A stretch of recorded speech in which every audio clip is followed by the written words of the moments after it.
There was a time when I was frequently on stages just like this, because I, like many of you in this audience, was an entrepreneur. I've been involved in a number of startups, numerous rounds of financing, some successful exits, and my own fair share of failures. But today I'm not here as an entrepreneur. I'm here as an activist, as an advocate, and as the CEO of the Anti-Defamation League, or ADL, an organization founded more than 100 years ago at a time when Jews in this country didn't enjoy the privileges that we have today.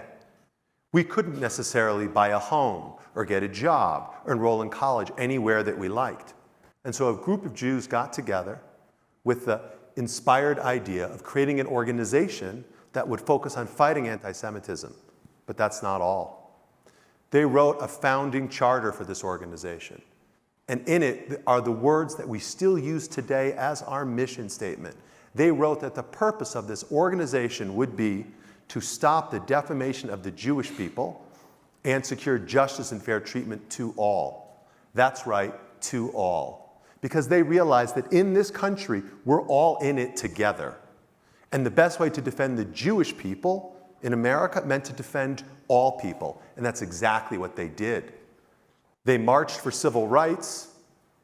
They lobbied for hate crimes laws. They advocated for immigrants. They fought neo-Nazis and white supremacists and anyone who threatened the Jewish community and other marginalized communities. And that fight still continues today. But you see, the battleground has changed. We're not just confronting people marching down Main Street anymore. Now it's shifted, and that struggle is taking place right here, right now. In the MacBook Pro in your briefcase, or on the tablet in your office, or on your child's cell phone in her bedroom. You see, social media has allowed some of the worst elements of society into our homes and our lives. It's created an open door for the kinds of people you would never allow anywhere near your loved ones in real life. Now, it's fair to say social media has also done tremendous good. It's connected us across cultures and divides, but the fact of the matter is, it is also an organizer, a magnifier, a catalyst for some of the worst anti-Semitism, racism, and homophobia we've ever seen. So to put this in context, let me share a story, if you will, about a middle-aged truck driver living in a suburb who mainly kept to himself. His neighbors reported he rarely even talked to them or said hello. But in the 90s, he became enthralled with talk radio, and in particular, a host who used to rant about the fact that Islam was the source of all of our problems, that the United Nations was an expensive farce. And so he listened alone. But then with the advent of the internet and social media, he found his way onto Facebook. And then he discovered platforms like Gab and 4chan, where he found other people who shared his poisonous ideas and who actually egged him on down the rabbit hole of radicalization. Soon he was posting comments like, "Jews are the children of Satan," or "diversity means chasing down the last white man." And he would say these things, and he didn't need to wear a white hood or find some rally in the backwoods. No, online, there were rallies taking place 24/7, where his worst impulses were validated. And then one morning, he reached a breaking point. He took out his phone and he went to Gab, and he wrote, "I can't sit by and watch my people get slaughtered. Screw your optics. I'm going in." And that's exactly what he did. He drove to Pittsburgh. He found the Tree of Life synagogue. He burst in and he shot and killed 11 people in cold blood. Worshippers who were there on a Saturday morning, elderly people who were simply too frail to flee. He murdered them as they cowered in the pews. And this man, whose name I will not dignify today, had committed the most violent act, anti-Semitic act in American history.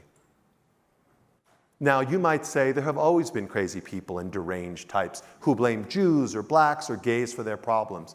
But no, let me tell you, there's something different going on today. People can now say the most heinous things and hide behind screens while they do it. Social media allows them to connect with other elements on the opposite side of the earth.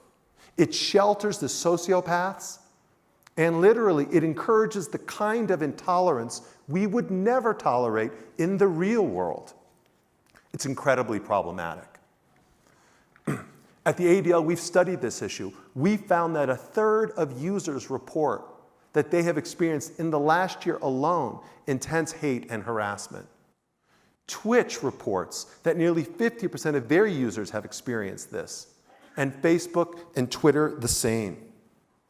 So the fact of the matter is, there is a big problem. Now, I work regularly, and we see that this hate, when it happens online and it's permitted, it soon becomes permissible offline and is almost normalized. And we see it spreading today. High school students slinging Heil Hitler salutes at their Jewish classmates. Desks and lockers vandalized with swastikas. Cemeteries desecrated. Synagogues vandalized. Black churches burned to the ground. Mosques defaced in the ugliest of ways. So unfortunately, these aren't what I'm sharing today, sort of random data points on a scatter plot. No, these are actually data points on a trend line. And we see it from Norway to Poway. White supremacy is a growing global epidemic, and social media is allowing it to spread and sustaining this scourge. Now, I frequently talk to and work with the executives from social media companies. They're good people. And they've taken some important measures, like ejecting some of the worst offenders from their platforms. But the fact of the matter is, I think the reason why they haven't done more is because they don't necessarily see it as part of their responsibility. They cloak themselves in free speech. They invoke high principle. And the problem is that, as we saw even here in Aspen just a few weeks ago, when the founder of Facebook was asked about this very issue, about a fraudulent and malicious video that was posted to their platform only with the intent of undermining the Speaker of the House, he refused to offer the kind of answer that responsible people would expect. It's ugly, and it's got to change. Now, when I say it's got to change, we know that tech can take steps right now to stop hate. There are things they could do instantly if they would just acknowledge they're not elected governments. They're not even running public places. These are businesses, plain and simple. Like the Shake Shack across the street from my office in New York City. If you walk up to the counter and you shout, "Die, dirty Jew," they will throw you out. If you go upstairs to the registration desk at the St. Regis and you yell at the people of color that they should go back to the countries where they came from, they will throw you out. And it is long overdue for Google and Facebook and Twitter to once and for all take the people spewing anti-Semitism and racism and hate and throw them out.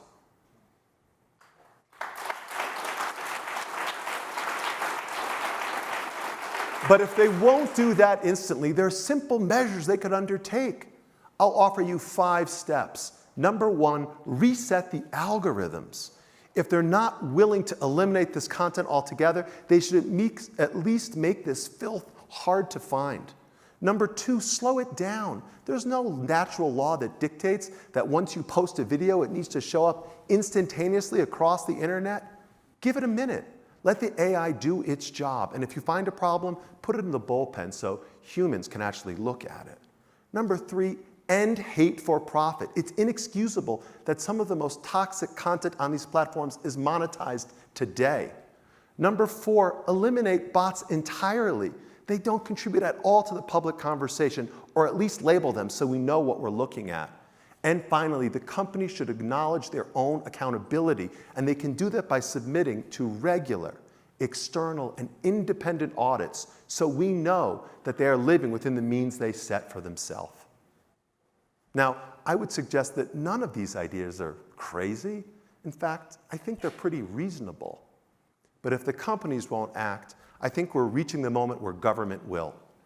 And if government doesn't do so, and by the way, maybe it should, the marketplace can also respond. We as consumers have a power to to use our collective ability. Imagine if one day, instead of logging into our accounts to demonstrate our dissatisfaction and push the companies to get the prejudice off of their platforms, we simply didn't sign in.